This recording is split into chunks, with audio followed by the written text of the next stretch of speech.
2 años. 2 años completos desde que firmé esos papeles de divorcio con las manos temblando. 2 años desde que mis propios hijos me dieron la espalda y eligieron creerle a él. 2 años pensando que finalmente había cerrado el capítulo más doloroso de mi vida. Y entonces, un martes por la tarde, tocaron a mi puerta.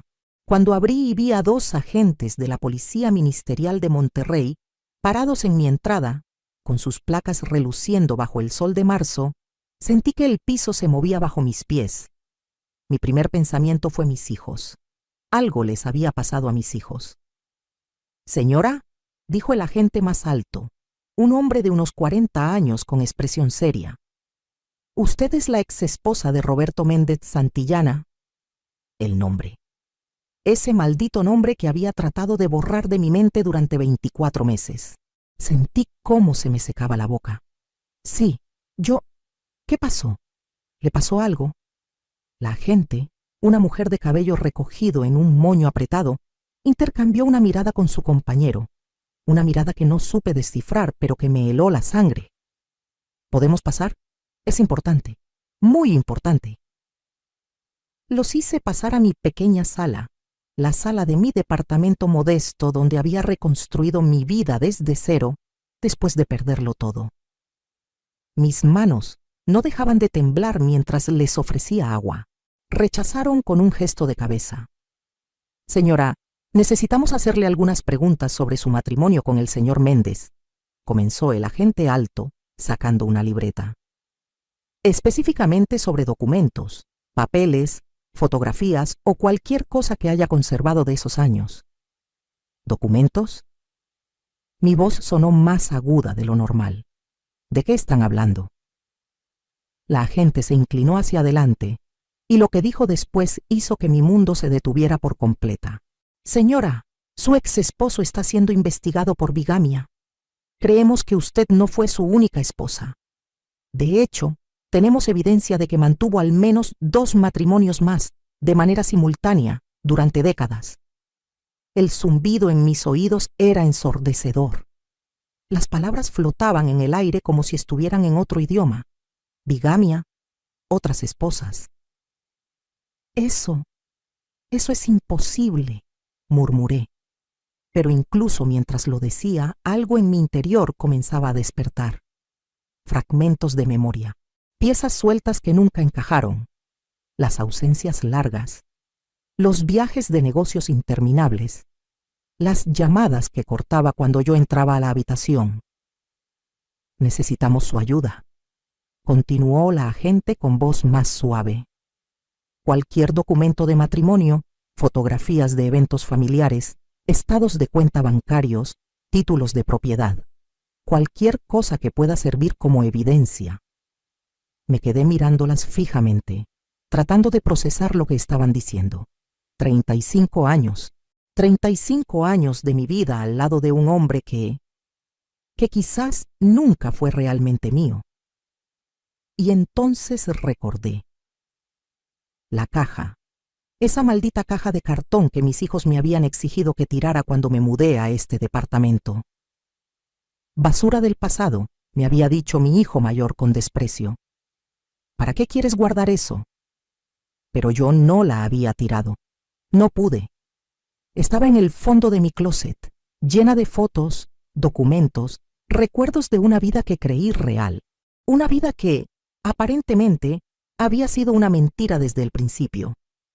Sigue mi historia hasta el final y comenta la ciudad desde donde me estás viendo para saber qué tan lejos ha llegado mi relato, porque lo que descubrí en esa caja, lo que le mostré a la policía ese día, no solo destruyó la imagen de mi ex esposo, destruyó todo lo que mis hijos creían saber sobre su padre. Y cuando la verdad finalmente salió a la luz, la venganza que el universo me dio fue más dulce de lo que jamás hubiera imaginado. Mi nombre es María Elena Vargas de Méndez. Bueno, ya solo Vargas ahora. Tengo 65 años y durante 35 años creí estar casada con el amor de mi vida. Qué ingenua fui.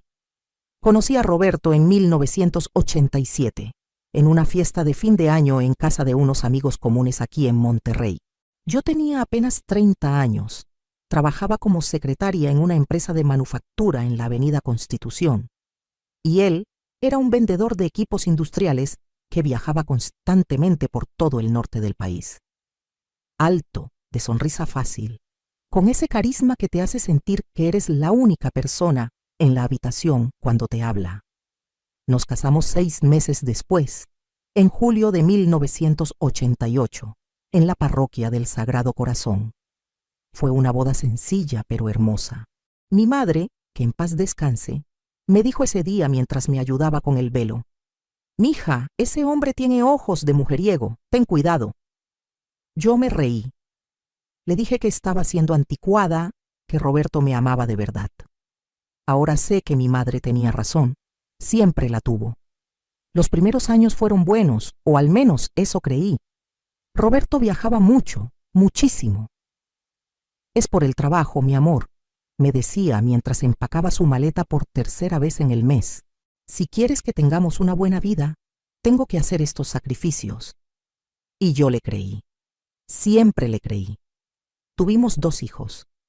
Roberto Jr. nació en 1990 y Daniela en 1993. Yo dejé mi trabajo para criarlos, como Roberto me lo pidió. «Los niños necesitan a su madre en casa», me decía. «Yo me encargo de todo lo demás». Y así fue. Yo me convertí en mamá de tiempo completo mientras él trabajaba y viajaba. Pasaba semanas enteras fuera, a veces hasta un mes. «Es una negociación importante en Guadalajara», me explicaba. «O tengo que cerrar un contrato en Ciudad de México y va a tomar tiempo». Nunca sospeché nada. ¿Cómo iba a sospechar?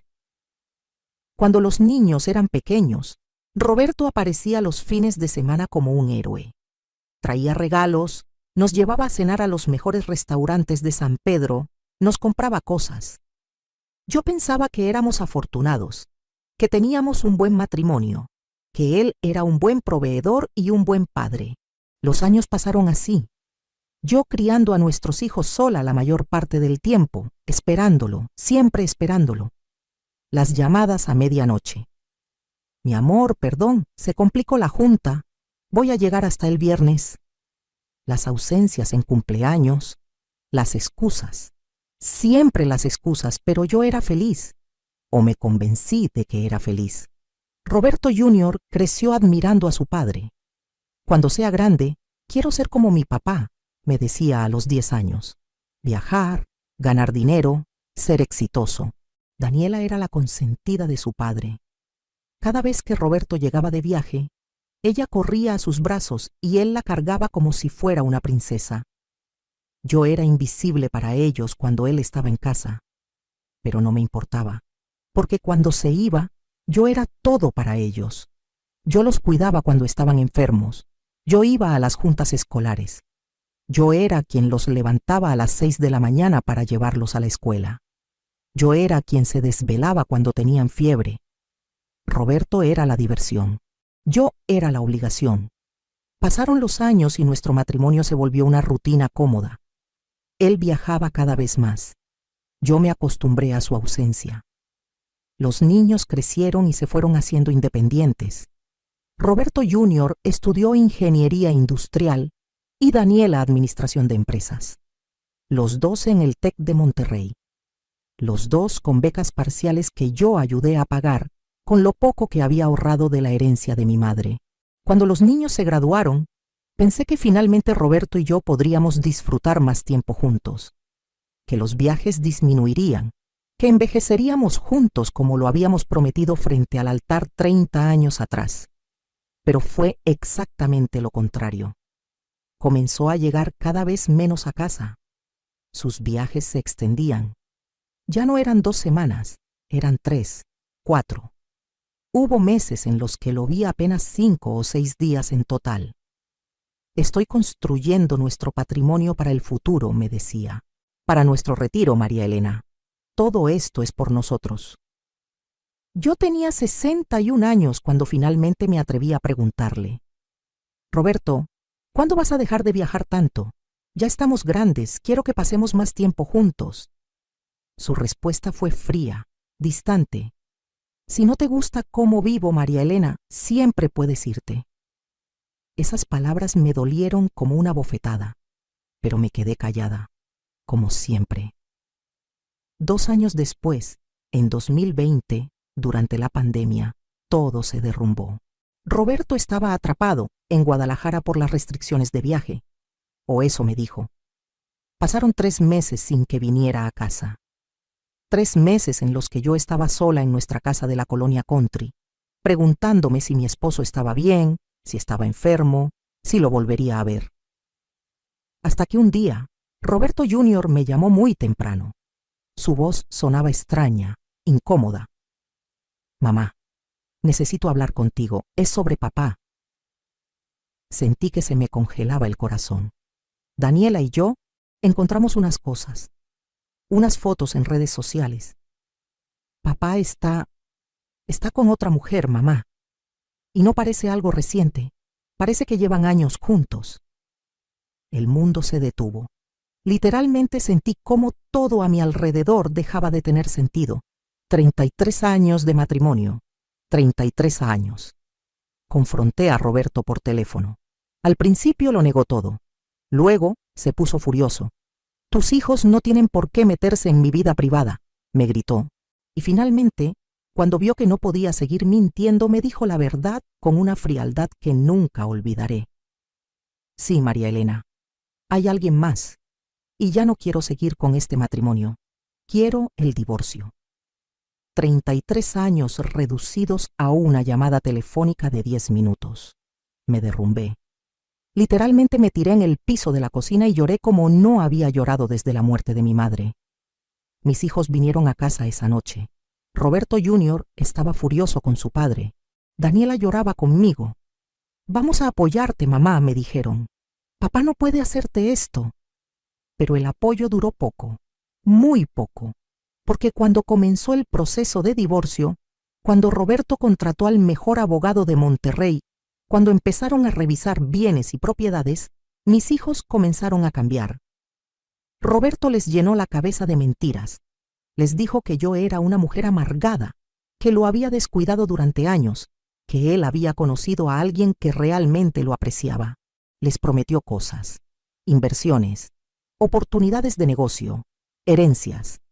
Y mis hijos eligieron el dinero sobre su madre. Roberto Jr. dejó de contestar mis llamadas. Daniela me visitaba cada vez menos, y cuando lo hacía, me trataba con condescendencia, como si yo fuera una carga, una molestia. El divorcio fue brutal. Roberto tenía todo planeado. Las propiedades más importantes estaban a nombre de empresas que yo ni siquiera sabía que existían. La casa de Country, mi casa, la que yo había decorado y cuidado durante más de 20 años, resultó estar a nombre de una compañía de la cual yo no era socia. Me quedé prácticamente sin nada. Recibí una pensión miserable y el derecho a quedarme con los muebles de la casa. Tuve que mudarme a un departamento pequeño en la colonia Mitras Norte, a 15 minutos del centro. Un lugar de 2 habitaciones donde apenas cabían mis cosas. Mis hijos no movieron un dedo para ayudarme. «Mamá, tienes que entender que papá trabajó muy duro por ese dinero», me dijo Roberto Jr. cuando le pedí que me ayudara a pagar el camión de mudanza. «No es justo que quieras quitarle lo que es suyo». ¿Lo que era suyo? ¿Y mis 33 años qué eran? Mi juventud perdida esperándolo. Las noches que pasé sola criando a nuestros hijos. Daniela fue peor. «Mamá, creo que deberías buscar trabajo. Ya tienes 63 años, pero todavía puedes hacer algo productivo en lugar de vivir del pasado». Vivir del pasado. Eso me dijo mi propia hija. Firmé los papeles de divorcio en octubre de 2022, con el corazón completamente roto. No solo había perdido a mi esposo, había perdido a mis hijos también. Durante 2 años viví en una depresión profunda. Salía poco de mi departamento. Veía a mis hijos cada vez menos. Roberto Jr. se casó y no me invitó a la boda. Daniela tuvo su primer bebé y me enteré por Facebook. Yo ya no existía para ellos. Hasta ese martes de marzo de 2024, cuando la policía tocó a mi puerta. Y todo, absolutamente todo, cambió para siempre. Después de que los agentes se fueron ese día, me quedé sentada en mi pequeño sofá gris durante horas mirando al vacío. La caja de cartón estaba ahora abierta sobre la mesa de centro, su contenido esparcido como fragmentos de una vida que ya no reconocía. Había accedido a prestarles varios documentos: actas de matrimonio originales, fotografías de eventos familiares, estados de cuenta bancarios antiguos que había guardado por años. Los agentes me dijeron que me los devolverían cuando terminara la investigación. Me dieron un recibo por cada papel que se llevaron. Pero lo que me destrozó no fueron los documentos que se llevaron. Fue lo que empecé a descubrir cuando comencé a revisar el resto del contenido de esa caja. Esa noche no pude dormir. A las 3 de la mañana estaba sentada en el piso de mi sala, con cada foto, cada papel, cada recuerdo extendido a mi alrededor como piezas de un rompecabezas que nunca había querido armar. Y entonces lo vi. Una fotografía que había tomado en diciembre de 2005, en la posada navideña de la empresa donde Roberto supuestamente trabajaba. Yo había ido ese año porque insistí, porque ya estaba cansada de quedarme siempre en casa. En la foto salía Roberto con sus compañeros de trabajo, todos sonriendo frente al árbol de Navidad de la oficina. Tomé mi teléfono y amplié la imagen. Detrás de Roberto, apenas visible, había un calendario en la pared. Pude leer la fecha: 15 de diciembre de 2005, y debajo, el logo de la empresa: Soluciones Industriales del Norte, Guadalajara. Busqué otra fotografía. Esta era del cumpleaños número 15 de Daniela, en 2008. Roberto había llegado directo del aeropuerto con un regalo enorme. En la foto salía cargando a Daniela, y en su muñeca izquierda se veía claramente un reloj que yo nunca le había visto usar en casa. Un reloj dorado, ostentoso, con inscripción en la parte de atrás. Seguí buscando. Foto tras foto, comenzaban a desaparecer detalles que nunca había notado. Una corbata diferente en cada ciudad. Zapatos que no reconocía. En una foto de su viaje de negocios a Ciudad de México en 2012, llevaba puesta una playera de golf con el logo de un club que decía socio fundador, Club Campestre Cumbres Monterrey. ¿Cómo podía ser socio de un club en Monterrey si supuestamente estaba viviendo en Ciudad de México esas semanas? Mi cabeza comenzó a dar vueltas. Agarré mi laptop vieja y empecé a buscar. Busqué el nombre de Roberto en Google. Busqué Roberto Méndez Santillana Monterrey. Busqué Roberto Méndez empresario. No apareció nada relevante. Era como si mi esposo no existiera en Internet. Pero entonces recordé algo. Un día, hace años, Roberto Jr. mencionó que su papá tenía un perfil de LinkedIn. Está conectado con un montón de gente importante, mamá. Deberías crear tu perfil también. Yo nunca lo hice. La tecnología no era lo mío. Pero esa noche, a las 4 de la mañana, creé una cuenta de LinkedIn usando un correo electrónico viejo. Busqué a Roberto Méndez Santillana. Y ahí estaba. Su foto de perfil era reciente, de hace quizás 2 años, sonriendo con traje oscuro, frente a un edificio corporativo. Su descripción decía: Director Regional de Ventas, Equipos Industriales Gómez, con base en Guadalajara, Jalisco. Con base en Guadalajara. Pero había algo más. En su sección de experiencia, había un detalle que me congeló la sangre: casado. 2 hijos adultos. No decía mi nombre, no decía casado con María Elena, solo casado. Empecé a revisar sus conexiones. Cientos de personas, clientes, colegas, proveedores. Pero había algo extraño. Ninguna de esas personas estaba conectada conmigo. Ninguna de ellas aparecía en las fotos que yo tenía de las pocas reuniones sociales a las que había asistido con él. Era como si Roberto tuviera 2 vidas completamente separadas. Y yo solo había sido parte de una de ellas. Al día siguiente, llamé a la agente que había venido a mi casa. Se llamaba Patricia Romero. Le conté lo que había encontrado. Ella escuchó en silencio y luego me dijo algo que nunca olvidaré. Señora María Elena, lo que usted vivió es más común de lo que imagina. Los bígamos son expertos en compartimentar sus vidas. Crean murallas entre una familia y otra. Manejan agendas separadas, cuentas bancarias separadas, círculos sociales separados. Y lo hacen durante años, décadas incluso, sin que nadie se entere. ¿Pero cómo?, le pregunté con la voz quebrada. ¿Cómo es posible que nunca me haya dado cuenta? Porque usted confió en él, me respondió con gentileza. Y los bígamos explotan esa confianza, la utilizan como herramienta.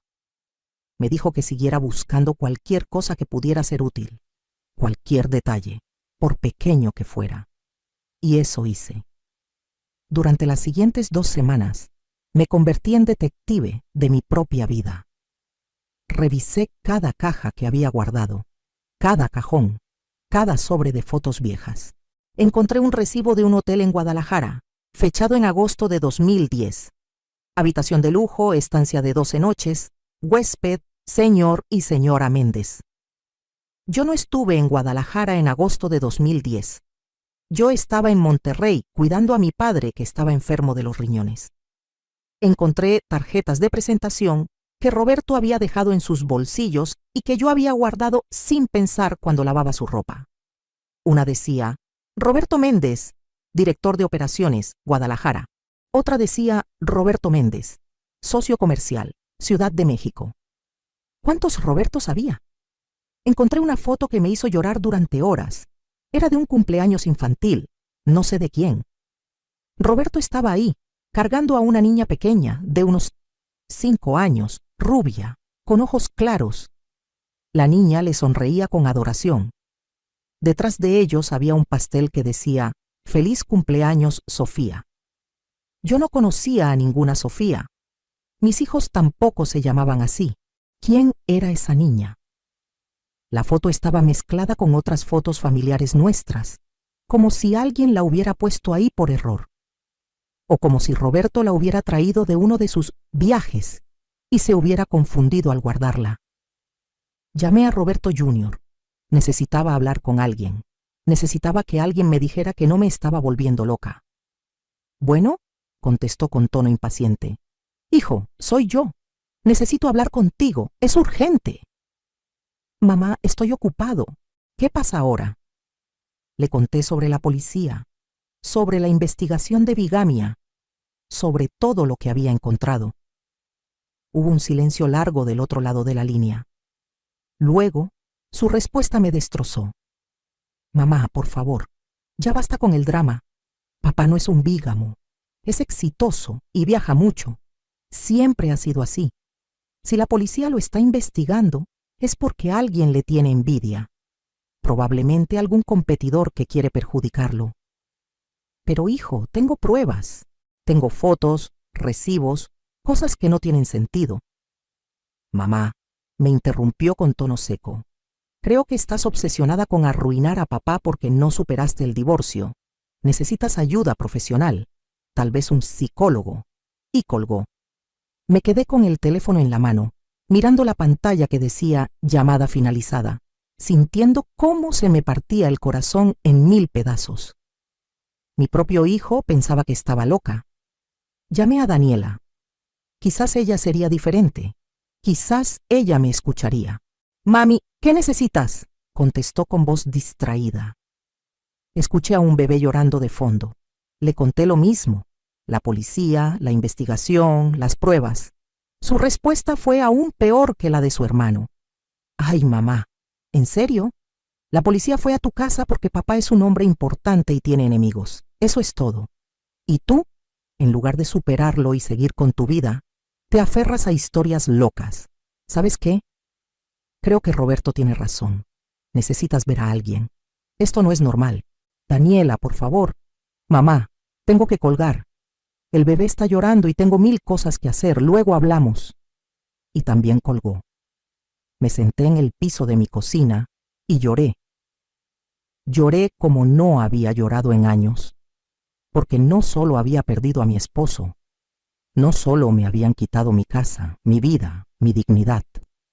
Ahora mis propios hijos pensaban que estaba demente, pero la agente Patricia me llamó 3 días después. Su voz sonaba diferente, más seria, más urgente. Señora María Elena, necesito que venga a las oficinas, ahora. Tenemos que hablar. ¿Pasó algo? Sí, encontramos a las otras esposas. El mundo se detuvo. ¿Cuántas? Apenas pude susurrar. 2 más, además de usted. Una en Guadalajara, otra en Ciudad de México. Y señora, hay algo más que necesita saber. ¿Qué? Ambas tienen hijos con Roberto. La habitación comenzó a dar vueltas. Sentí que me ahogaba. ¿Cuántos hijos? La de Guadalajara tiene una hija de 25 años. La de Ciudad de México tiene un hijo de 28. 28 años. 25 años. Roberto había estado casado con esas mujeres casi al mismo tiempo que conmigo. Había tenido hijos con ellas mientras yo criaba a los míos, mientras yo lo esperaba en casa, mientras yo creía que era la única. Señoras, ¿está ahí? Sí, murmuré. Voy para allá. Tomé mi bolso con manos temblorosas. Me puse el primer suéter que encontré. Llamé un Uber porque ya no confiaba en mis manos para manejar. Durante el trayecto a las oficinas de la Policía Ministerial en la Avenida Constitución, solo podía pensar en una cosa. 35 años de mi vida habían sido una mentira. Pero Roberto Méndez Santillana estaba a punto de descubrir algo que él tampoco sabía. Que la esposa tonta, la esposa invisible, la que él había descartado como un trasto viejo, tenía en sus manos toda la evidencia que la justicia necesitaba para destruirlo. Y aunque mis hijos no me creyeran, aunque pensaran que estaba loca, aunque me hubieran abandonado, yo iba a asegurarme de que la verdad saliera a la luz, costara lo que costara. Las oficinas de la Policía Ministerial olían a café viejo y papel. La agente Patricia me hizo pasar a una sala de juntas pequeña, con paredes color beige y una mesa larga de formica rayada. Había otras 2 personas esperando, 2 mujeres. Una de ellas tendría unos 60 años, como yo, cabello castaño corto, lentes gruesos, vestida con un suéter de lana azul marino a pesar del calor de abril. Estaba sentada muy derecha, con las manos entrelazadas sobre la mesa, y tenía los ojos rojos como si hubiera estado llorando. La otra era más joven, quizás 55. Cabello negro largo recogido en una cola de caballo, blusa blanca impecable, aretes de perlas. Miraba hacia la ventana con expresión distante, como si estuviera en otro lugar. Cuando entré, ambas voltearon a verme, y en ese momento lo supe. Lo supe sin que nadie me lo dijera. Éramos las 3 esposas de Roberto Méndez Santillana. Señora María Elena, dijo la agente Patricia cerrando la puerta detrás de mí.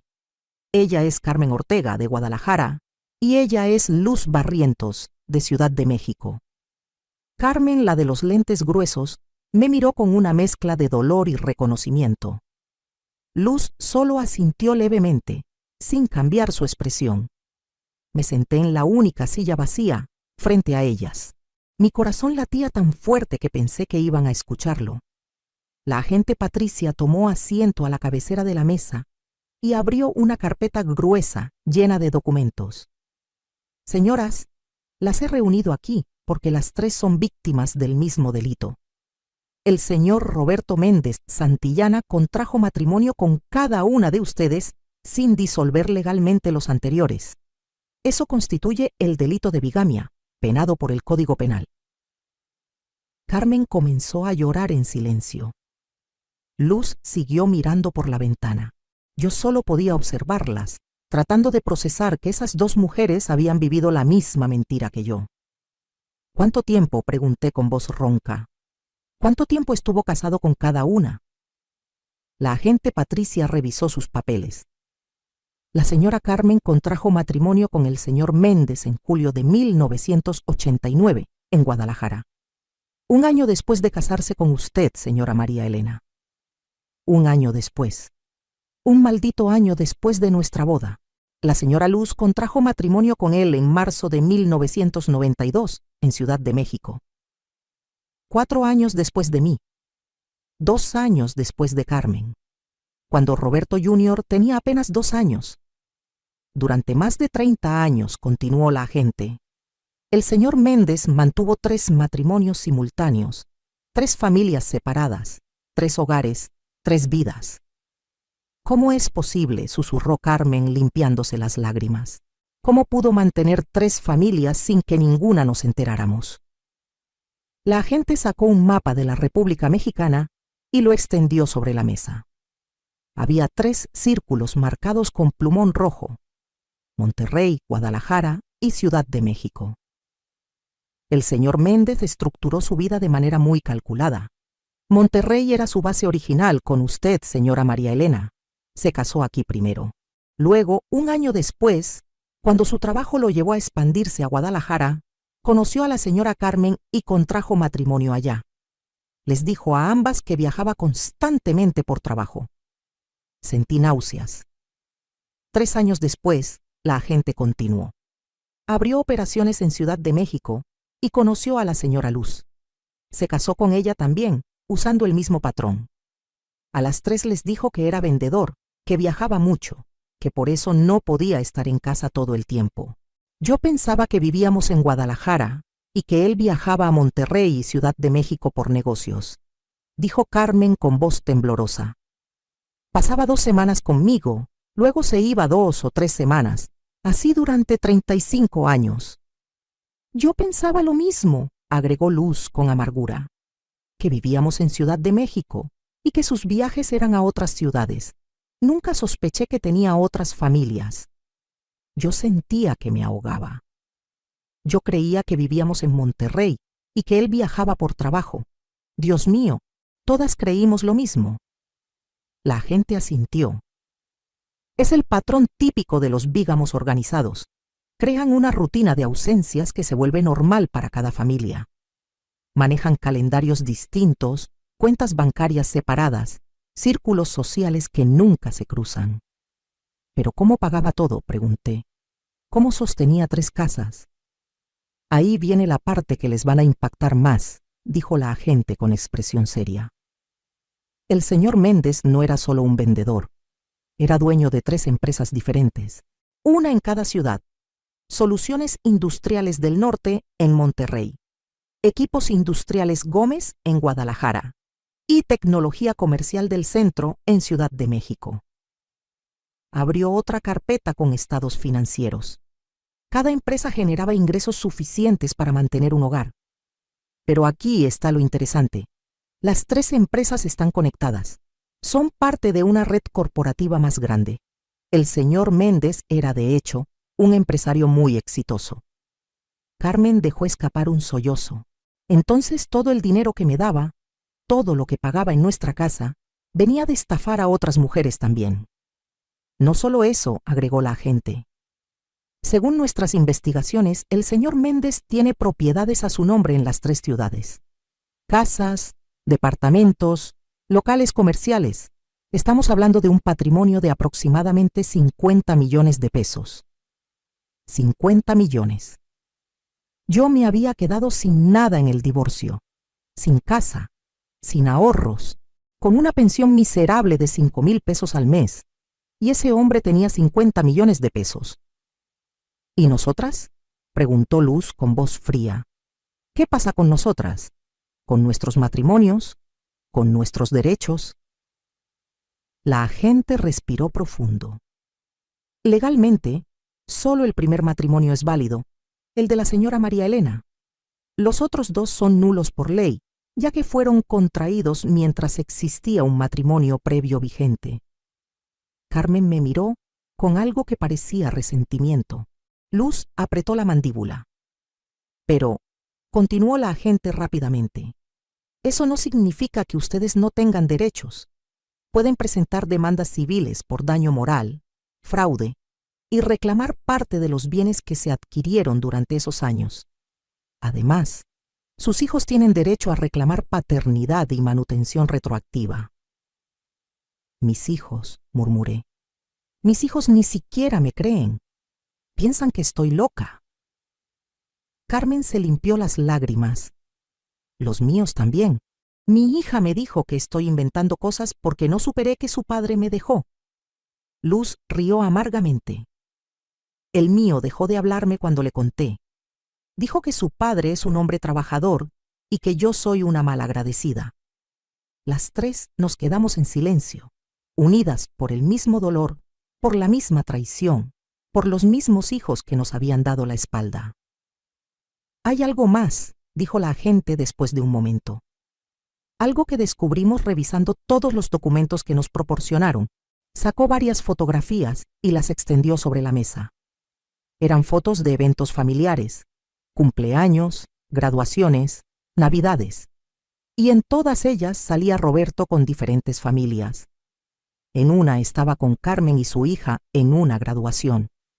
En otra con Luz y su hijo en un cumpleaños. En otra conmigo y mis hijos en la posada navideña. Pero había una foto que llamó mi atención. Era una foto reciente, de quizás 2 años atrás. Roberto estaba en lo que parecía ser una reunión familiar grande. Había muchas personas y en esa foto estaban todos. La hija de Carmen, el hijo de Luz, Roberto Jr., Daniela, todos juntos, todos sonriendo, como si se conocieran. ¿Qué es esto?, susurré, tomando la fotografía con manos temblorosas. La agente asintió gravemente. Esa foto se tomó en la boda de la hija de la señora Carmen, hace 2 años. Y sí, todos los hijos de Roberto estuvieron ahí. Se conocen entre ellos. El mundo dejó de girar. ¿Qué? Carmen miró la foto con los ojos muy abiertos. ¿Sofía invitó a los hijos de ellas a su boda? No solo eso, dijo la agente. Según nuestras investigaciones en redes sociales, los hijos de Roberto se siguen entre ellos en Instagram y Facebook. Se etiquetan en fotos juntos, salen a comer, se visitan. Los hijos lo sabían, dije con voz hueca. Nuestros hijos sabían que su padre tenía otras familias. Al menos desde hace 2 años, Sí, confirmó la agente. Probablemente Roberto se los dijo cuando ustedes se divorciaron. Les pidió que lo mantuvieran en secreto, y ellos lo hicieron. Carmen sollozaba abiertamente ahora. Mi Sofía me mintió. Me mintió en mi cara durante 2 años. El mío también, dijo Luz con voz quebrada, finalmente mostrando emoción. Mi Javier sabía, y nunca me dijo nada. Yo pensé en Roberto Jr., en Daniela, en cómo me habían tratado en el divorcio, en cómo habían tomado el lado de su padre sin dudarlo. No solo habían elegido al dinero sobre mí, habían elegido proteger las mentiras de su padre. Habían sabido todo este tiempo que su padre era un bígamo, un estafador, un mentiroso, y me habían hecho creer que yo estaba loca por sospecharlo. ¿Y ahora qué?, pregunté limpiándome las lágrimas que no sabía que estaban cayendo. ¿Qué pasa ahora? La agente Patricia cerró las carpetas y nos miró a las 3 con seriedad. Ahora, señoras, tienen que decidir si quieren presentar cargos penales contra Roberto Méndez. Si las 3 declaran y presentamos toda la evidencia, él podría enfrentar hasta 8 años de prisión por bigamia, más las demandas civiles que ustedes decidan interponer. Pero necesitamos su cooperación completa, agregó. Necesitamos todos los documentos, todas las fotos, todos los recibos, todo lo que tengan. Entre más evidencia tengamos, más fuerte será el caso. Carmen se quitó los lentes y se limpió los ojos. Yo voy a declarar. Ese hombre me robó 35 años de mi vida. Merece pagar por eso. Luz asintió lentamente. Yo también. No solo por mí, por mi hijo. Que sepa que su padre no era el héroe que él creía. Ambas me miraron, y en ese momento algo cambió dentro de mí. Durante 2 años había sido la víctima, la esposa abandonada, la madre rechazada, la mujer invisible que había perdido todo. Pero ya no. Ahora tenía algo que Roberto nunca pensó que tendría. Tenía la verdad y tenía la evidencia. Yo también voy a declarar, dije con voz firme, y voy a darles todo lo que tengo, cada papel, cada foto, cada recibo. Me levanté de la silla y miré a la agente a los ojos. Pero además de eso, quiero que sepan algo que ni Roberto ni ustedes saben todavía. Las tres me miraron con curiosidad. Cuando mi madre murió hace 15 años, dije lentamente, me dejó una herencia, una propiedad en el centro de Monterrey que había sido de mi abuelo, un edificio comercial completo. Saqué de mi bolso un sobre amarillento que siempre cargaba conmigo. Adentro estaba la escritura. Roberto nunca supo de esa propiedad, nunca se la mencioné. La tengo rentada desde hace años y los ingresos van a una cuenta bancaria que abrí solo a mi nombre. La agente tomó el documento y lo revisó con atención. Este edificio, dijo lentamente, vale aproximadamente 12 millones de pesos según el valor catastral actual. Carmen y Luz me miraban con los ojos muy abiertos. Durante 35 años, continué, Roberto pensó que yo era una simple ama de casa sin recursos, una mujer dependiente, una tonta que se quedaría callada y obediente. Sonreí por primera vez en meses, una sonrisa amarga, pero sonrisa al fin.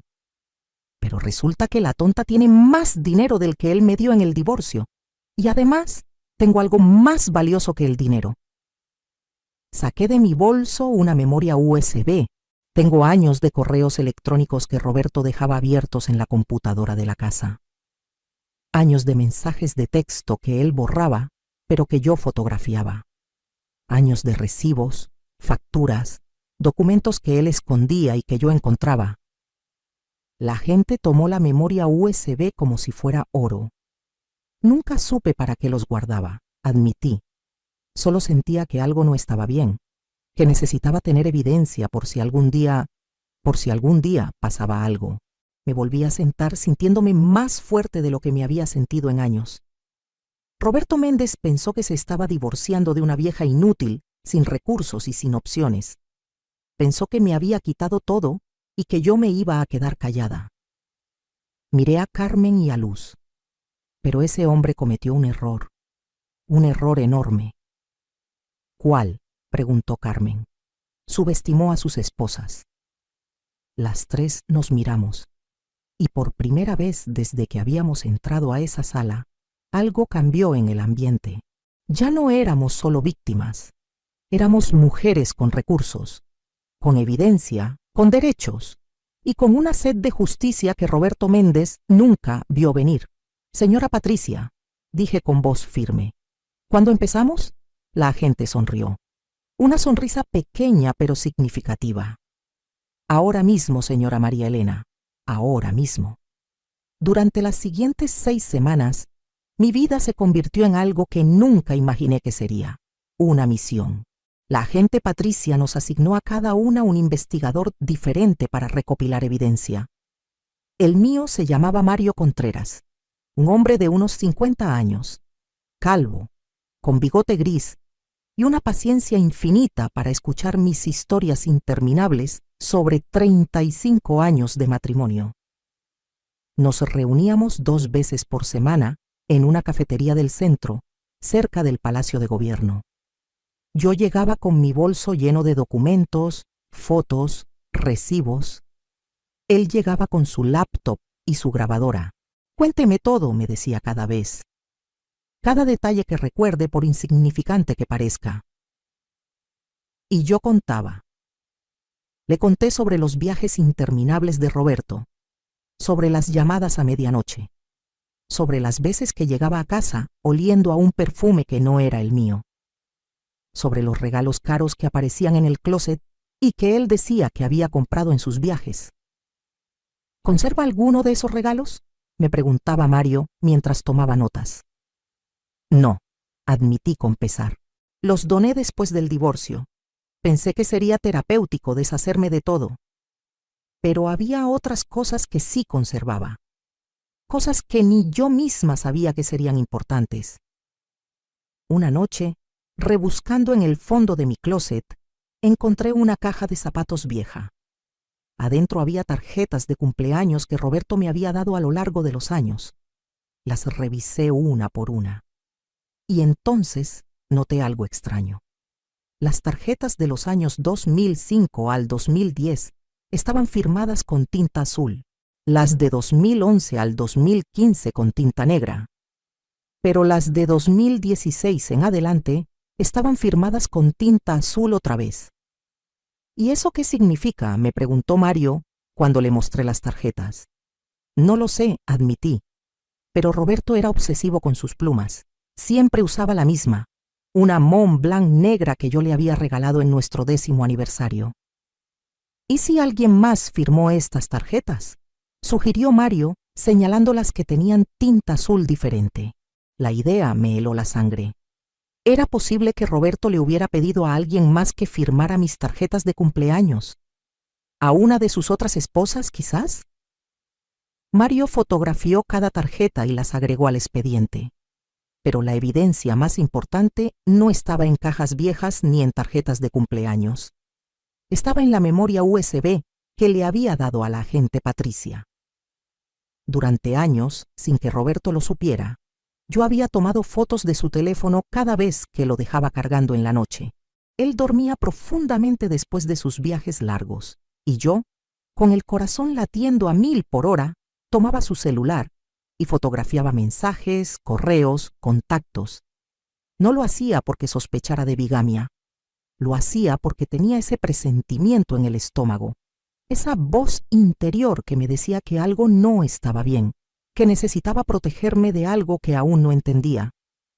Esas fotos, cientos de ellas tomadas a lo largo de 10 años, estaban guardadas en esa memoria USB y resultaron ser oro puro para la investigación. Señora María Elena, me dijo la agente Patricia una tarde cuando nos reunimos las 3 esposas en su oficina. La información que usted nos dio es extraordinaria. Puso sobre la mesa varias hojas impresas. Eran capturas de pantalla de mensajes entre Roberto y sus otras esposas, entre Roberto y sus hijos, entre Roberto y sus socios de negocios. En uno de los mensajes de hace 3 años, Roberto le escribía a Carmen: Mi amor, hoy es el aniversario con María Elena. Voy a tener que ir a Monterrey el fin de semana. Te compenso la próxima semana con ese viaje a Cancún que me pediste. Carmen se puso pálida al leer ese mensaje. En otro de hace 5 años, Roberto le escribía a su hija Sofía: Princesa, no le digas a tu mamá, pero voy a pasar el Día de las Madres con María Elena. Es su cumpleaños y si no voy va a sospechar. Te veo el martes. Mi cumpleaños es en mayo, murmuré sintiendo náuseas. El Día de las Madres. La agente asintió. Él orquestaba todo, cada fecha importante, cada evento familiar. Rotaba entre las 3 familias como si estuviera manejando una agenda corporativa. Había mensajes aún más perturbadores. Conversaciones entre Roberto y Roberto Jr., donde mi propio hijo le daba consejos a su padre sobre cómo manejar a mamá durante el divorcio. Papá, dale lo mínimo, escribía mi hijo en un mensaje de hace 2 años. Ella no tiene cómo defenderse, no tiene dinero para un buen abogado. Solo dale la pensión que te pide la ley y ya. Leí ese mensaje 3 veces antes de que las palabras penetraran realmente en mi cerebro. Mi hijo. Mi propio hijo, a quien había criado, a quien había dado todo, había aconsejado a su padre sobre cómo estafarme mejor. Luz también estaba leyendo mensajes similares entre Roberto y su hijo Javier. Carmen leía conversaciones entre Roberto y Sofía. Las 3 estábamos descubriendo al mismo tiempo que nuestros hijos no solo sabían de la bigamia, habían sido cómplices activos de ella. Hay más, dijo la agente sacando otra carpeta. Encontramos que Roberto tenía cuentas bancarias en las 3 ciudades, pero también tenía una cuenta en las Islas Caimán, una cuenta offshore donde depositaba dinero que nunca declaró en ninguno de sus divorcios. ¿Cuánto?, preguntó Carmen con voz tensa. Aproximadamente 20 millones de pesos. El silencio en la habitación era tan denso que podía cortarse con un cuchillo. Ese dinero, continuó la agente, proviene de las 3 empresas. Roberto desviaba ganancias a esa cuenta offshore sistemáticamente. Cuando se divorció de cada una de ustedes, declaró ingresos mínimos para pagar pensiones bajas, pero en realidad su patrimonio real es de 70 millones de pesos, no 50. 70 millones. Yo había recibido 5,000 pesos al mes de pensión. Carmen había recibido 4,000. Luz, 6,000. Y ese hombre tenía 70 millones de pesos escondidos. ¿Y qué hacemos con esta información?, preguntó Luz con voz controlada, aunque podía ver sus manos temblando sobre la mesa. Por ahora, nada, respondió la agente. Roberto no sabe que sabemos de la cuenta offshore, y es importante que siga sin saberlo. Me miró directamente a los ojos. Señora María Elena, necesito que haga algo muy importante, algo difícil. ¿Qué? Necesito que actúe como si no supiera nada de todo esto, que siga con su vida normal, que si Roberto o sus hijos la contactan, actúe como siempre, sumisa, débil, derrotada. La idea me revolvió el estómago, pero entendí la lógica. ¿Quiere que finja ser la víctima tonta mientras ustedes construyan el caso? Exactamente. Si Roberto sospecha que estamos investigándolo tan a fondo, puede empezar a mover dinero, a esconder evidencia. Necesitamos que crea que tiene el control. Carmen y Luz recibieron las mismas instrucciones. Durante las siguientes 4 semanas, las 3 vivimos una doble vida. De día éramos las exesposas abandonadas, las mujeres rotas que Roberto había descartado. De noche éramos detectives, recolectoras de evidencia, constructoras de justicia. Yo seguía reuniéndome con Mario 2 veces por semana. Cada vez traía algo nuevo. Una foto, un recibo, un recuerdo que de repente cobraba nuevo significado bajo la luz de la verdad. Una tarde llevé un álbum de fotos de cuando Roberto Jr. y Daniela eran niños. Mario lo revisó con cuidado fotografiando cada página. «Mire esta foto», me dijo señalando una imagen de un cumpleaños de Roberto Jr. «¿Quién es este hombre de aquí?». Miré más de cerca. Era un hombre de unos 40 años, desconocido para mí, parado junto a Roberto en la fiesta. «No lo sé», admití. «Pensé que era un amigo del trabajo». Mario tecleó algo en su laptop y me mostró una foto. Era el mismo hombre, pero en esta foto estaba en la boda de Sofía, la hija de Carmen. Este hombre, explicó Mario, es socio de Roberto en 2 de sus empresas, y según nuestras investigaciones, él sabía de las 3 familias. De hecho, hay evidencia de que ayudó a Roberto a mantener las mentiras. ¿Hay más gente que sabía?, pregunté horrorizada. Sí, contadores, abogados, secretarias. Roberto construyó toda una red de personas que lo ayudaban a mantener su doble o triple vida. La magnitud de la mentira era abrumadora. No había sido solo Roberto, había sido docenas de personas que sabían y que habían guardado silencio durante décadas. Una noche, Roberto Jr. me llamó. Fue la primera vez que me contactaba en 3 meses. «Mamá». Su voz sonaba extrañamente amable. «¿Cómo estás?». Recordé las instrucciones de la agente Patricia. Actuar normal, actuar débil. «Bien, hijo», respondí con voz temblorosa. «Extrañándote». «Sí, perdón que no he llamado. El trabajo ha estado pesado. ¿Necesitas algo?». No. Solo me gustaría verte. Han pasado meses». Hubo una pausa. «Sí, tienes razón. Oye, ¿sigues con esa historia de la policía y las investigaciones?». Mi corazón se aceleró. Así que eso era. Roberto le había pedido que me llamara para sondear qué sabía. «Ah, eso», dije con un suspiro. «No, ya se resolvió. Era un malentendido. Tu papá no está en problemas». Otra pausa. «¿Ah, sí? ¿Y qué te dijeron?». «Pues que solo necesitaban unos documentos viejos para cerrar un caso de otra persona. No tenía nada que ver con tu papá realmente». Podía escuchar el alivio en su voz. Ah, qué bueno, mamá. Me había preocupado. Ya sabes cómo te pones a veces con las cosas de papá. Sí, tienes razón.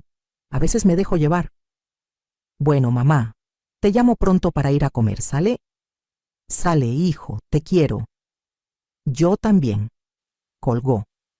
Me quedé sentada en mi sofá, mirando el teléfono, sintiendo una mezcla de tristeza y rabia. Mi propio hijo me había llamado no para saber cómo estaba, sino para investigar si su padre estaba en peligro. Pero había hecho mi papel perfectamente. Les había dado la tranquilidad que buscaban. Roberto y mis hijos no tenían idea de la tormenta que se estaba formando. 2 semanas después, la agente Patricia nos reunió otra vez a las 3. Señoras, dijo con expresión seria, pero con un brillo en los ojos. Ya tenemos todo lo que necesitamos. El fiscal está listo para presentar cargos formales contra Roberto Méndez por bigamia, fraude fiscal y lavado de dinero. ¿Cuándo?, preguntó Carmen. La semana que viene. Vamos a arrestarlo en su oficina de Monterrey, donde creemos que estará el miércoles. ¿Y nosotras?, preguntó Luz. Ustedes no tienen que estar presentes en el arresto, pero sí van a tener que declarar después, en el juicio. Me miró directamente. Señora María Elena, hay una cosa más que necesito decirle. ¿Qué? Descubrimos que Roberto está planeando algo. Según conversaciones interceptadas, él cree que usted es la más vulnerable de las 3. Está planeando pedirle que le preste dinero, usando como excusa que está enfermo o algo similar. Probablemente para sondear si usted realmente no tiene recursos. Carmen y Luz me miraron con preocupación. Si les contacta, continuó la agente, manténganse firmes. No les den dinero. No firmen ningún papel. Pero tampoco dejen que sospeche que sabemos algo. Asentí, sintiendo mi determinación volverse de acero.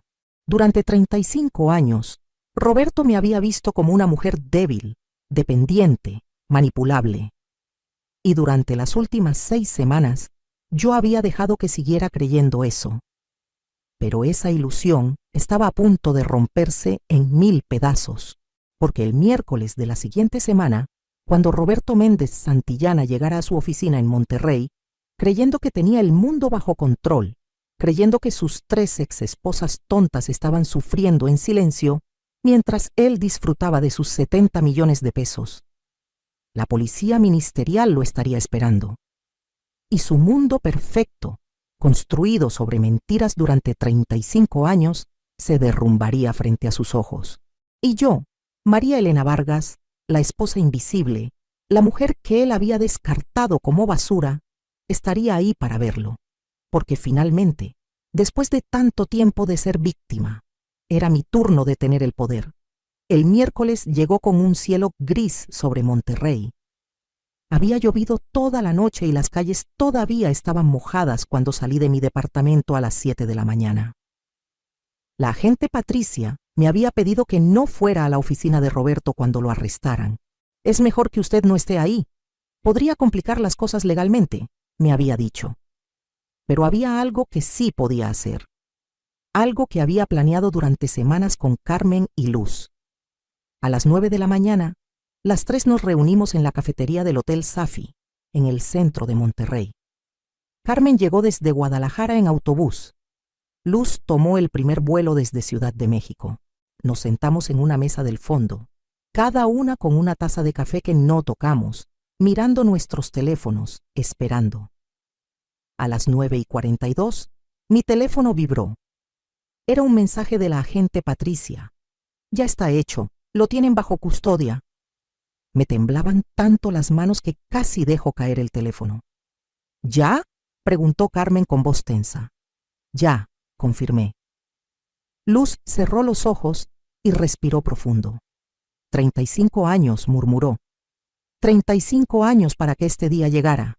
Nos quedamos ahí sentadas durante varios minutos, ninguna sabiendo qué decir, procesando el hecho de que finalmente, Roberto estaba enfrentando las consecuencias de sus acciones. Mi teléfono sonó. Era Roberto Jr. Miré a Carmen y a Luz. Ellas asintieron. Había llegado el momento. Contesté. ¿Mamá? La voz de mi hijo sonaba alterada, casi histérica.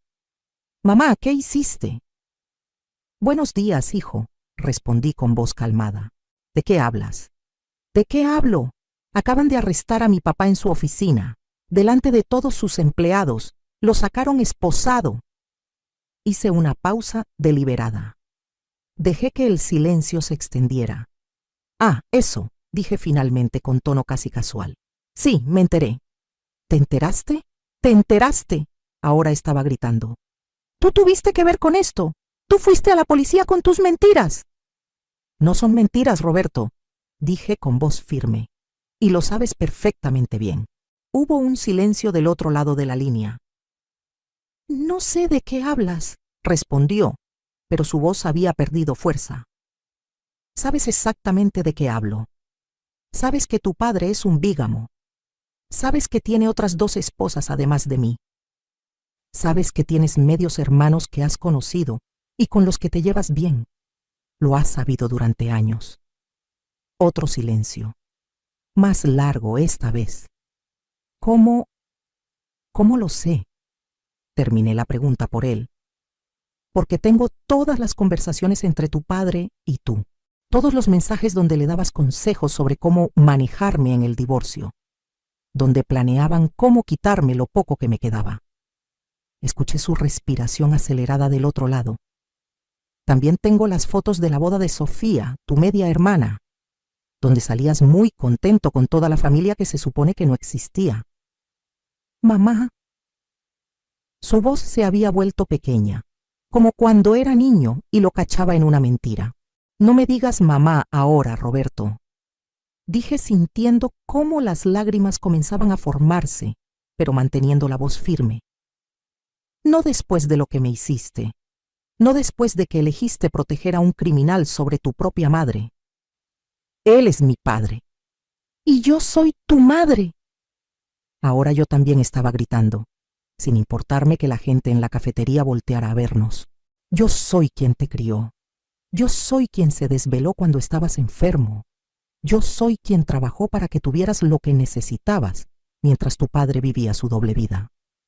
Respiré profundo, tratando de calmarme. Pero elegiste el dinero, elegiste las mentiras, elegiste hacerme creer que estaba loca cuando yo sabía, en el fondo siempre supe, que algo no estaba bien. Mamá, por favor. Tu padre va a ir a prisión, Roberto. Tiene 3 cargos de bigamia, fraude fiscal y lavado de dinero. Y tú vas a tener que vivir con el hecho de que pudiste haber detenido esto hace años si hubieras tenido el valor de decirme la verdad. Colgué.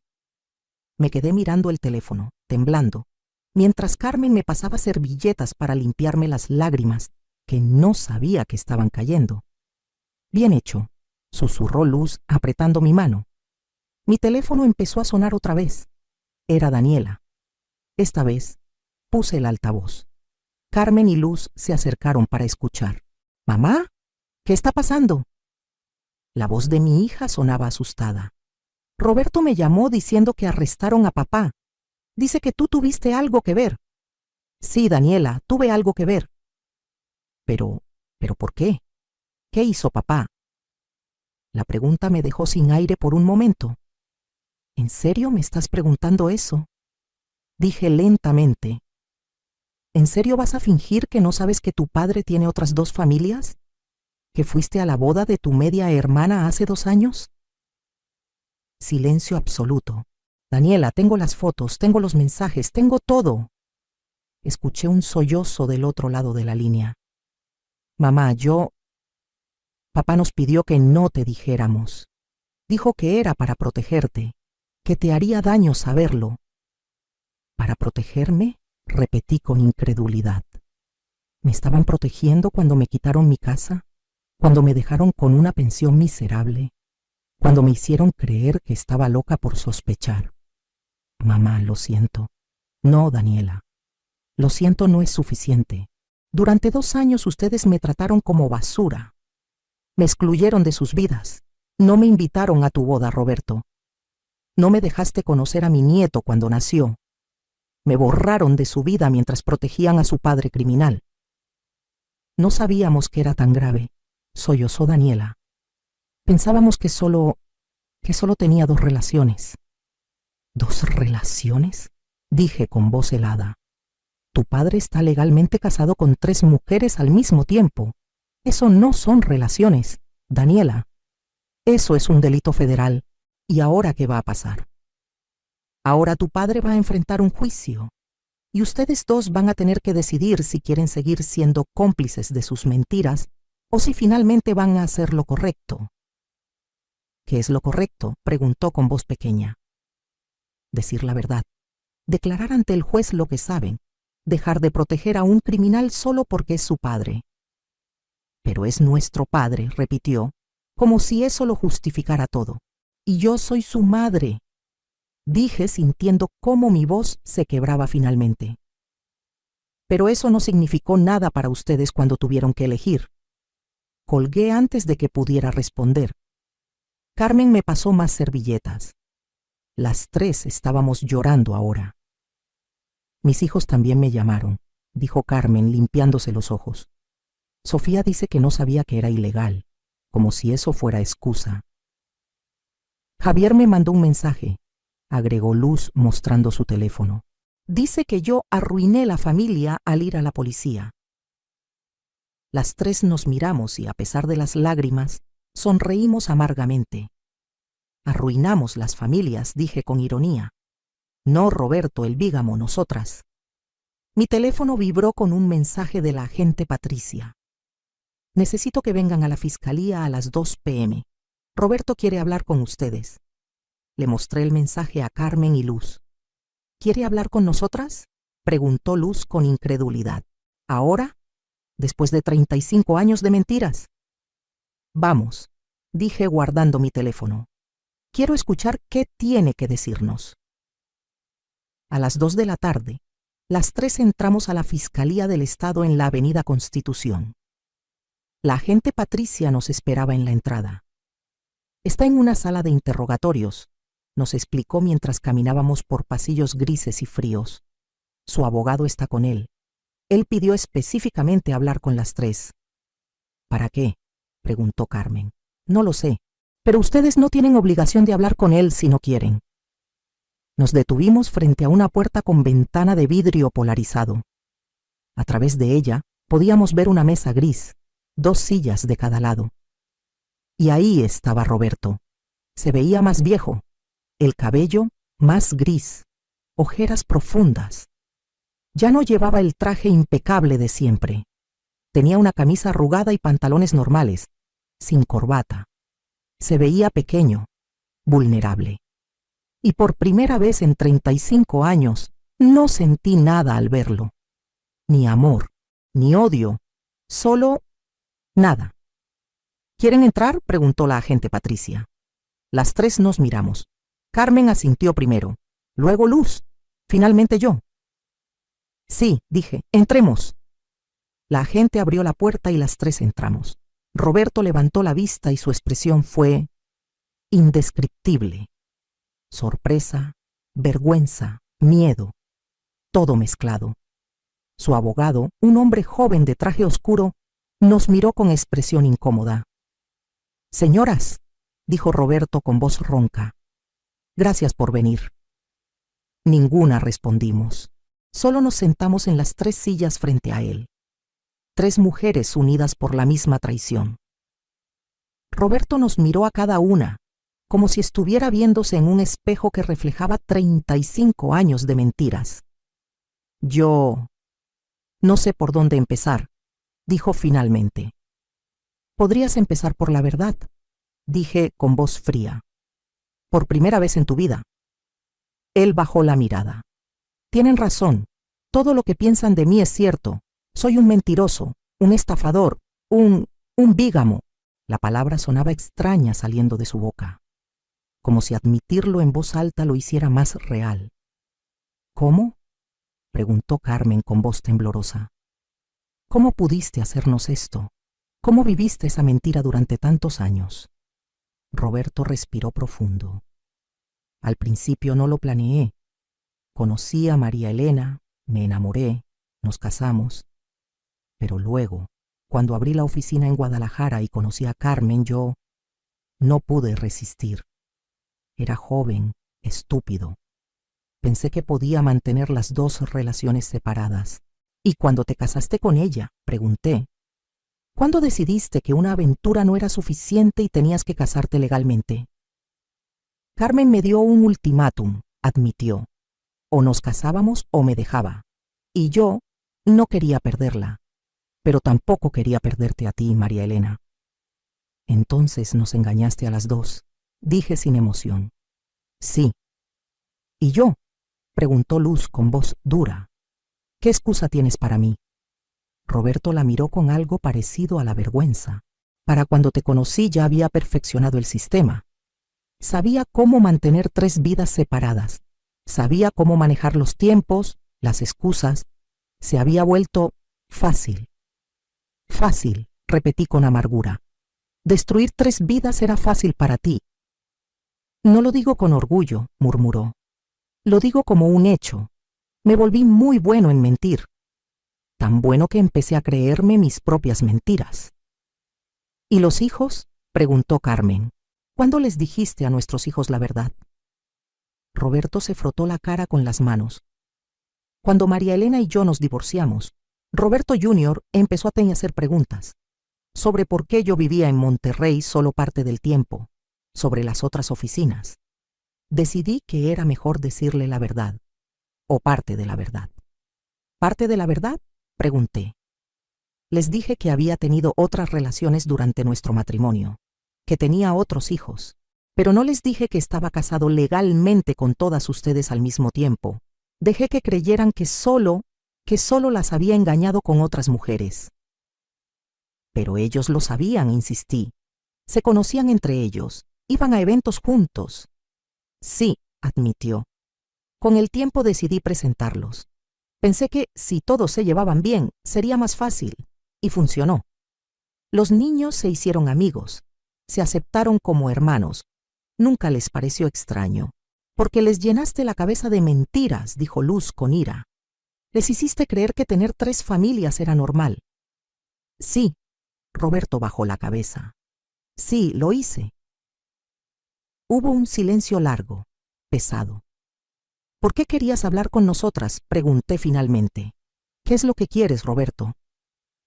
Él levantó la vista y vi algo en sus ojos que no había visto antes. Desesperación. Necesito que retiren los cargos, dijo rápidamente. Mi abogado dice que si ustedes 3 retiran las denuncias, el fiscal no puede proceder con el caso. Puedo quedar libre. Las 3 nos quedamos en silencio, procesando lo que acababa de pedir.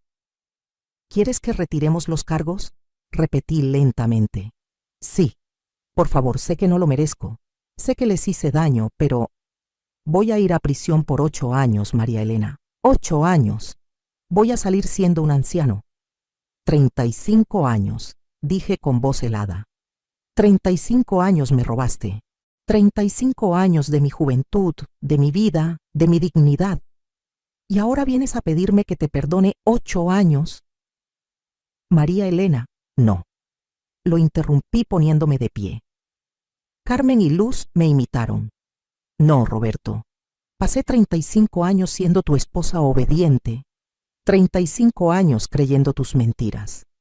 35 años esperándote, perdonándote, justificándote. Me incliné sobre la mesa, mirándolo directamente a los ojos. Pero ya no soy esa mujer. Ya no soy la María Elena que podías manipular. Soy la María Elena que tiene las pruebas de cada mentira que dijiste. La que tiene documentos de tus cuentas offshore. La que tiene mensajes donde le decías a nuestros hijos cómo estafarme mejor. Vi cómo su rostro se ponía pálido. Soy la María Elena que tiene un edificio de 12 millones de pesos que tú nunca supiste que existía. La que tiene abogados, la que tiene recursos, la que tiene poder. ¿Un edificio?, susurró confundido. Sí, Roberto. Resulta que tu esposa tonta no era tan tonta. Mi madre me dejó una propiedad hace años y nunca te lo dije. Nunca confiaste en mí lo suficiente como para preguntarme si yo tenía algo propio. Asumiste que lo tenías todo controlado. Me enderecé, sintiéndome más alta, más fuerte de lo que me había sentido en años. Cometiste un error, Roberto, un error enorme. ¿Cuál? Preguntó con voz apenas audible. Subestimaste a tus esposas. Carmen se acercó a la mesa. 35 años también me robaste a mí, y no voy a retirar los cargos. Luz fue la última. 33 años, Roberto, y tampoco voy a retirar nada. Las tres nos dimos la vuelta hacia la puerta. ¡Esperen!, gritó Roberto poniéndose de pie. Por favor, tengo 70 millones. Les puedo dar lo que quieran. Podemos llegar a un acuerdo. Me detuve en la puerta y lo miré por última vez. No queremos tu dinero, Roberto. Queremos justicia. Pero nuestros hijos, intentó nuevamente. Piensen en ellos. ¿Quieren que su padre vaya a prisión? Nuestros hijos eligieron protegerte, respondí con frialdad. Ahora tendrán que vivir con las consecuencias de esa decisión, igual que tú. Salimos de la sala y cerramos la puerta tras nosotras, dejando atrás a Roberto Méndez Santillana, el hombre que había controlado nuestras vidas durante décadas, el hombre que pensó que siempre tendría el poder, el hombre que finalmente había sido vencido por las tres mujeres que más subestimó.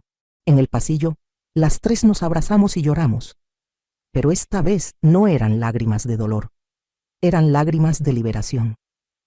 6 meses después del arresto de Roberto, me desperté en mi departamento de Mitras Norte, con el sol entrando por la ventana de mi habitación. Eran las 8 de la mañana de un sábado de octubre. Afuera el clima era perfecto, ese clima de otoño en Monterrey que hace que todo parezca posible. Me levanté, me preparé un café y me senté en mi pequeño balcón a ver la ciudad despertar. Algo que había empezado a hacer desde que todo esto comenzó. Un ritual matutino que me hacía sentir en paz. Mi teléfono sonó. Era Carmen. Buenos días, María Elena. Su voz sonaba alegre. ¿Ya viste las noticias? No. ¿Qué pasó? Salió la sentencia. 8 años de prisión para Roberto, sin posibilidad de salir antes por buena conducta. Dejé escapar un suspiro que no sabía que estaba conteniendo. 8 años. 8 años en los que Roberto Méndez Santillana iba a pagar por 35 años de mentiras. ¿Y lo demás?, pregunté. El juez ordenó que devuelva todo el dinero de las cuentas offshore. 70 millones de pesos que se van a dividir entre las tres, más compensaciones por daño moral. El abogado dice que cada una vamos a recibir aproximadamente 25 millones. 25 millones de pesos, después de haber recibido 5,000 pesos al mes de pensión, después de haber perdido mi casa, mi dignidad, mi familia. 25 millones no regresarían esos 35 años, pero era un comienzo. ¿Cómo te sientes?, le pregunté a Carmen. Hubo una pausa. Libre, respondió finalmente. Por primera vez en 35 años me siento completamente libre. Yo también lo sentía. Después de colgar con Carmen, llamó Luz. Me dio las mismas noticias con el mismo tono de liberación en su voz. Las tres habíamos ganado. No solo en la corte, habíamos ganado nuestras vidas de vuelta. El juicio había sido difícil, muy difícil. Durante 3 meses, tuvimos que revivir cada mentira, cada traición, cada momento doloroso de nuestros matrimonios frente a un jurado, frente a abogados, frente a un juez. Roberto contrató al mejor equipo legal que pudo pagar. Intentaron desacreditarnos. Dijeron que éramos mujeres despechadas buscando venganza, que habíamos inventado evidencia, que estábamos exagerando. Pero la evidencia era irrefutable. Los documentos de matrimonio, las actas de nacimiento de los hijos, las fotos, los mensajes, las cuentas bancarias. Todo estaba ahí, negro sobre blanco, 35 años de mentiras documentadas meticulosamente. El momento más difícil del juicio fue cuando llamaron a declarar a nuestros hijos. Roberto Jr. subió al estrado vestido con traje oscuro, serio, evitando mi mirada. El fiscal le preguntó directamente: ¿Sabía usted que su padre mantenía matrimonios simultáneos con 3 mujeres? Mi hijo dudó. Vi cómo luchaba internamente. Finalmente respondió: Sí, lo sabía desde hace 2 años. ¿Y nunca le informó a su madre? No. ¿Por qué? Roberto Jr. me miró finalmente. Sus ojos estaban llenos de lágrimas. Porque mi padre me pidió que no lo hiciera. Me dijo que lastimaría a mi mamá innecesariamente. ¿Y usted le creyó? Sí. Quiero decir, sí, le creí. Él es mi padre. Yo confié en él. Su voz se quebró al final. Daniela declaró después. Ella lloró en el estrado. Admitió que también sabía, que también había guardado el secreto. Sofía, la hija de Carmen, declaró lo mismo. Javier, el hijo de Luz, también. Los 5 hijos de Roberto habían sabido. Y los 5 habían elegido proteger a su padre sobre proteger a sus madres. Cuando terminaron las declaraciones de los hijos, el juez ordenó un receso. Salí de la sala de audiencias y me fui directamente al baño. Necesitaba estar sola. Daniela me siguió. «Mamá», me llamó mientras yo me lavaba la cara con agua fría. «Mamá, por favor». Me volteé a verla. Mi hija. Mi única hija. La que había cargado en mi vientre, la que había criado, la que había amado con todo mi corazón, la que me había traicionado. «¿Qué quieres, Daniela?» «Quiero que me perdones», dijo con lágrimas corriendo por su rostro. «Sé que lo que hice estuvo mal, sé que debía haberte dicho la verdad. Pero papá es muy convincente. Nos hizo creer que te estábamos protegiendo». «¿Protegiendo?», repetí con amargura. Me estaban protegiendo cuando me quitaron mi casa, cuando me dejaron sin dinero, cuando me hicieron creer que estaba loca. No, mamá, eso estuvo mal. Todo estuvo mal y lo siento tanto. La miré por un largo momento.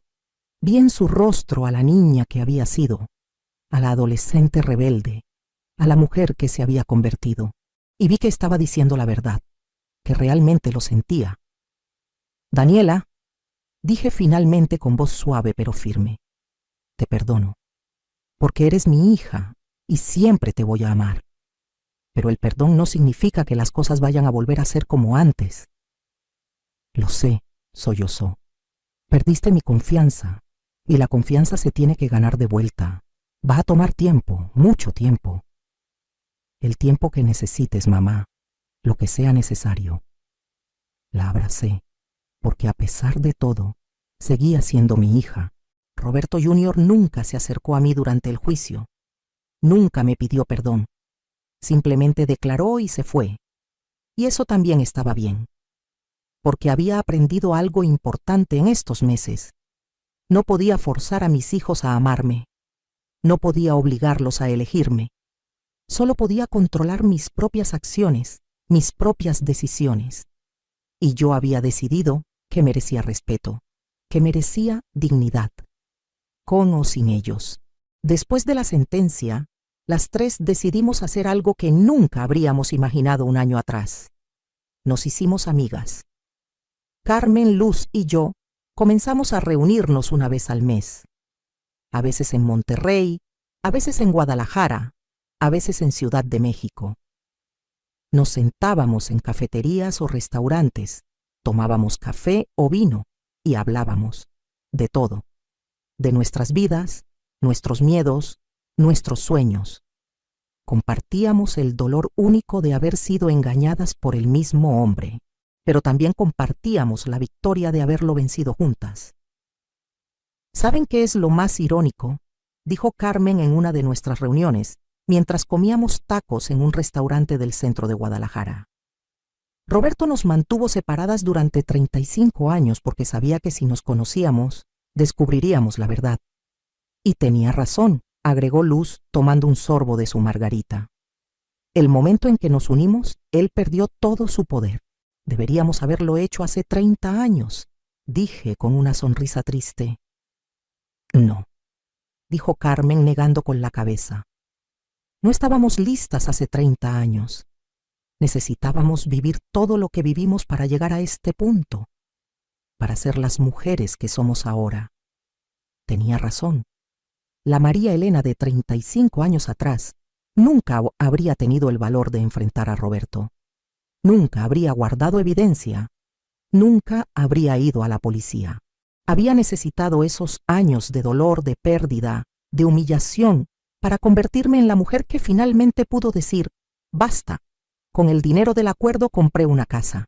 No grande, no ostentosa, pero mía, completamente mía.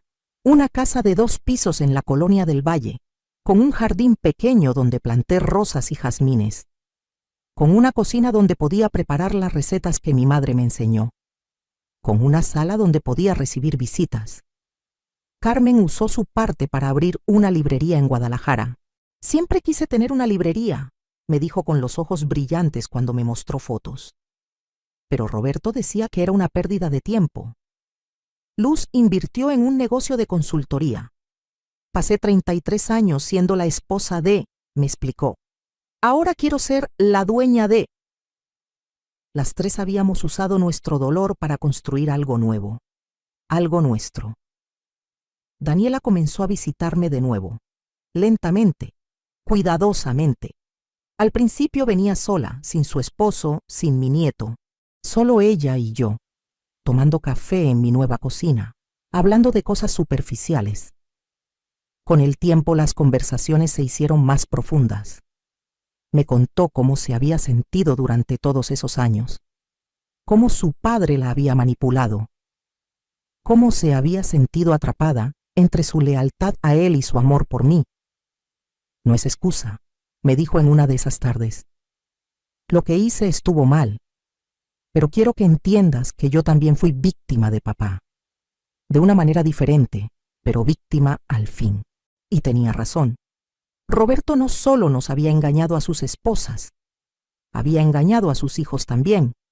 Los había usado como peones en su juego de mentiras. ¿Alguna vez lo has ido a visitar?, le pregunté un día. Roberto estaba en el penal de Apodaca, a media hora de Monterrey. Daniela negó con la cabeza. No, Roberto Jr. sí va, una vez al mes, pero yo no puedo. No puedo verlo y fingir que todo está bien. No tienes que fingir nada, le dije tomando su mano. Tienes derecho a tus sentimientos, sean cuales sean. Poco a poco, me presentó a mi nieto. Un niño hermoso, de 2 años, que se parecía a Daniela cuando era pequeña.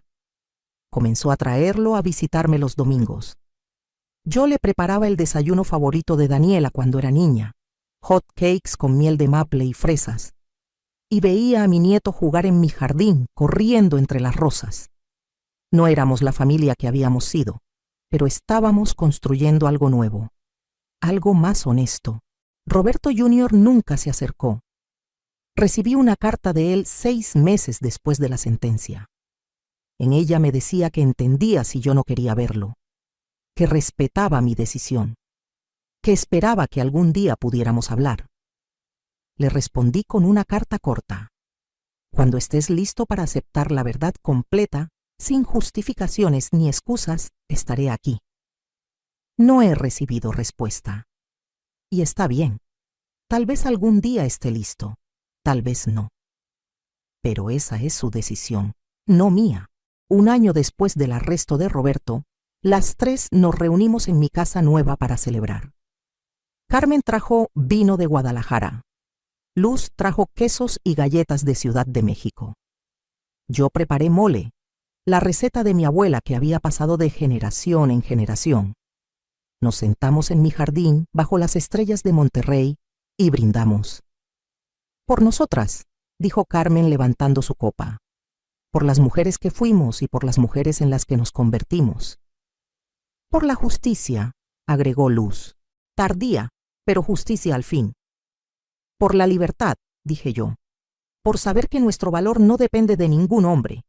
Nunca dependió. Chocamos nuestras copas y bebimos.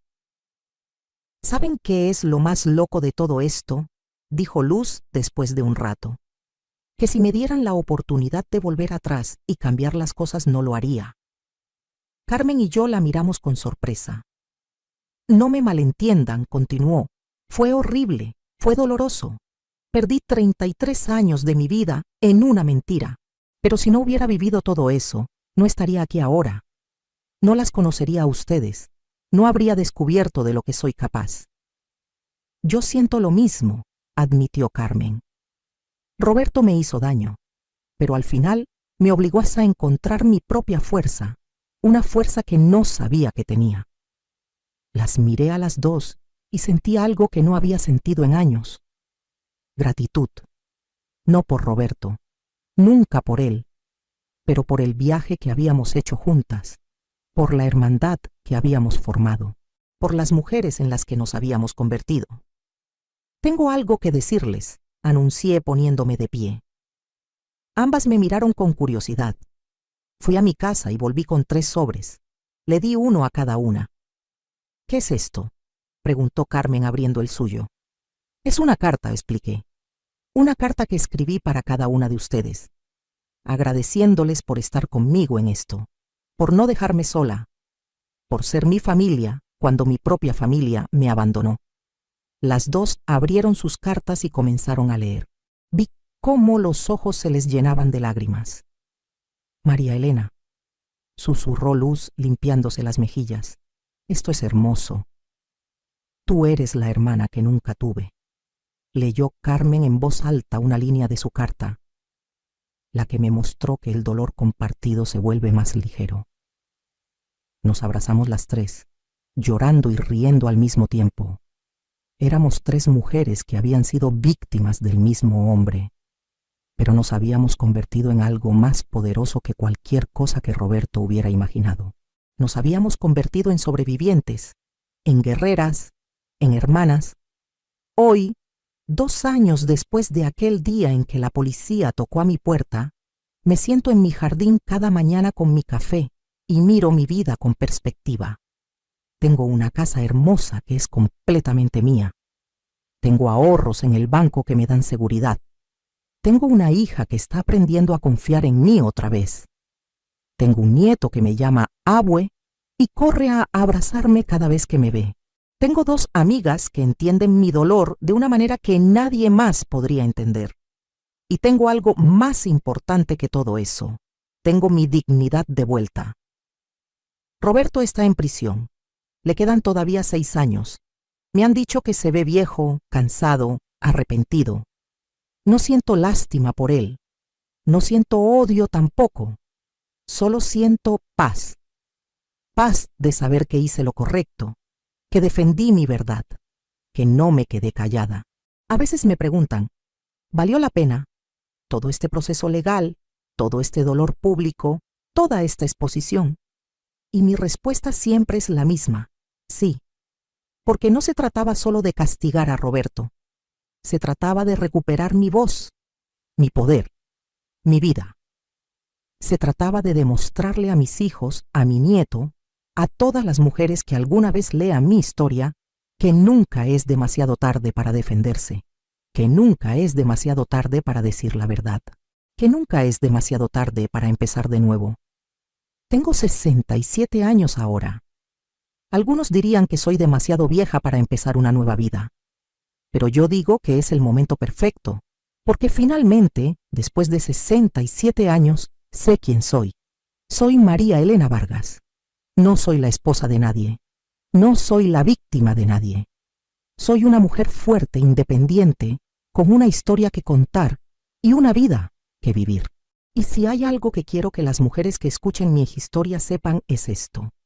No importa cuántos años hayas dado a alguien que no te valoró. No importa cuánto tiempo hayas esperado a que alguien cambiara. No importa qué tan perdida te sientas en este momento. Siempre, siempre puedes recuperar tu poder. Siempre puedes empezar de nuevo. Siempre puedes elegirte a ti misma. Hace un mes recibí una carta de Roberto desde la prisión. La primera en 2 años. En ella me pedía perdón. Me decía que había pasado todo este tiempo reflexionando, que entendía el daño que había causado, que si pudiera volver atrás, haría todo diferente. Le respondí con una sola línea. Tu perdón no es mío para darte, es tuyo para ganarte. Empieza contigo mismo. No sé si volveré a saber de él. Francamente no me importa. Porque esta historia ya no es sobre Roberto, es sobre nosotras, sobre Carmen, Luz y yo, sobre las mujeres que creímos ser y las mujeres en las que nos convertimos. Es sobre las madres que enseñan a sus hijos, a través del ejemplo, que la dignidad no se negocia. Es sobre las abuelas que muestran a sus nietos que nunca es demasiado tarde para defenderse. Es sobre las hermanas que encuentran en la adversidad y construyen familias elegidas. Y si mi historia, con todo su dolor y toda su vergüenza pública, puede ayudar aunque sea a una mujer a encontrar el valor para decir, ya basta, entonces cada lágrima, cada momento difícil, cada segundo de este viaje habrá valido la pena. Esta mañana, mientras tomaba mi café en el jardín, Daniela me llamó. Mamá, me dijo, ¿puedo ir a verte hoy? Quiero hablar contigo sobre algo importante. Claro, hija. ¿Está todo bien? Sí, es solo que Roberto Jr. quiere hablar contigo. Me pidió que te preguntara si estarías dispuesta a verlo. Mi primer instinto fue decir que no, pero luego recordé algo que Carmen me dijo una vez. El perdón no es para ellos, es para nosotras, para liberarnos del peso. Dile que sí, respondí, pero en mis términos, en mi casa, cuando yo esté lista. Gracias, mamá, eso significa mucho. Después de colgar, me quedé sentada en mi jardín, viendo las rosas que había plantado florecer bajo el sol de Monterrey. No sé qué va a pasar con Roberto Jr., no sé si podremos reconstruir nuestra relación, pero sí sé que la mujer que soy ahora puede manejar cualquier cosa que venga, porque ya no soy la María Elena que esperaba en casa, que se quedaba callada, que aguantaba todo. Soy la María Elena que luchó, que ganó, que sobrevivió, y esa María Elena puede enfrentar cualquier cosa. Si estás escuchando esta historia y estás pasando por algo similar, quiero que sepas algo, no estás sola. Hay millones de nosotras, millones de mujeres que han sido engañadas, traicionadas, manipuladas, pero también hay millones que han sobrevivido, que han encontrado su fuerza, que han reconstruido sus vidas. Tú también puedes, no importa tu edad, no importa cuánto tiempo hayas invertido en alguien que no te valoraba, no importa qué tan imposible parezca la situación. Puedes salir de esto, puedes recuperar tu vida, puedes ser feliz de nuevo. Yo lo hice, Carmen lo hizo, Luz lo hizo, y tú también puedes. Solo tienes que tomar la decisión de que mereces más, de que mereces respeto, de que mereces dignidad. Y una vez que tomes esa decisión, el resto vendrá. No será fácil, no será rápido, pero será posible. Y te prometo, desde el fondo de mi corazón, que valdrá la pena. Antes de terminar, quiero preguntarte algo. ¿Qué harías tú en mi lugar? ¿Has pasado por algo similar? Déjame saberlo en los comentarios. Y si esta historia te ayudó de alguna manera, si te hizo sentir menos sola, si te dio esperanza, por favor compártela. Porque mientras más mujeres sepan que no están solas, que hay salida, que hay esperanza, más mujeres tendrán el valor de tomar esa primera decisión. La decisión de recuperar su poder. La decisión de decir ya basta. La decisión de empezar de nuevo. Y eso, mis queridas amigas, es lo único que realmente importa. Gracias por escuchar mi historia. Gracias por estar aquí. Gracias por ser parte de este viaje. Con todo mi corazón, María Elena Vargas. Una mujer de 67 años que finalmente aprendió a vivir para ella misma.